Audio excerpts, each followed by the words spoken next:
Clínica Dental Riu, una clínica familiar. Atención personalizada en todo tipo de especialidades. Atendemos urgencias, financiación a medida. Ven a conocernos, estamos en la Plaza de las Palmeras, justo enfrente del Ayuntamiento. Y recuerda, la primera visita es totalmente gratuïta. Clínica Dental Riu, i somríe-le a la vida. Martorell ha rebut aquest matí el comitè que avaluarà si el municipi serà Ciutat Europea de l'Esport 2023.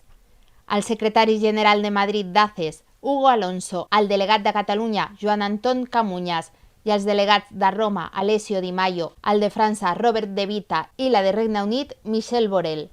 L'Associació de Capitals Europees de l'Esport es va crear el 1999 a Itàlia i aplega més de 3.000 ciutats a nivell mundial.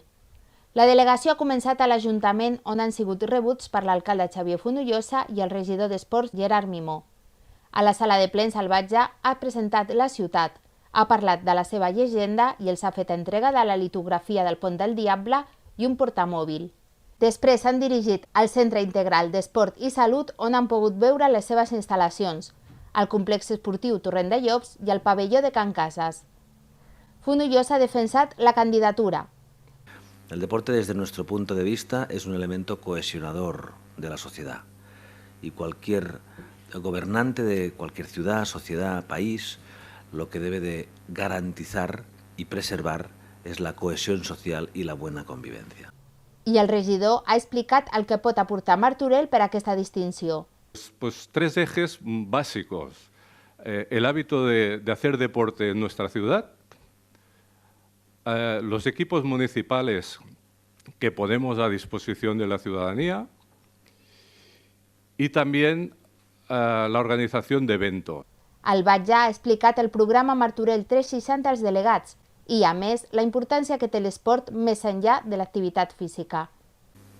Ir a atajar el problema de las desigualdades, que lo hablamos todos, pero hay que ejercitarlo y hay que ponerlo en práctica desde el minuto cero, es decir, cuando son niños. Porque precisamente una desigualdad, cuando más se te acentúa, es cuando eres un niño. Y eso es lo que hemos intentado a través del deporte, pues que no, en Martorell no exista. El senyor Alonso també ha manifestat que no hi ha grans ciutats, sinó ciutats amb actitud. Per això el que espera de Martorell és compromiso, ganas, esfuerzo, responsabilidad. Creo que han mostrado desde el minuto 1 que quieren presentarse a esto con ganas de ser mejores a través del deporte. La comissió té diversos punts per avaluar si Martorell rebrà la designació.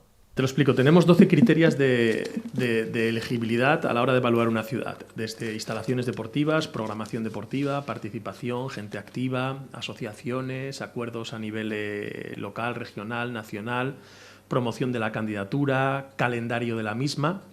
Esos 12 puntos tienen una puntuación final de 100. Pues para convertirte en ciudad europea del deporte tienes que estar en 75 o por encima de 75. 7 ciutats de l'estat espanyol han presentat les seves candidatures per rebre la distinció de Ciutat Europea de l'Esport, tot i que el període està obert fins al 30 de juny.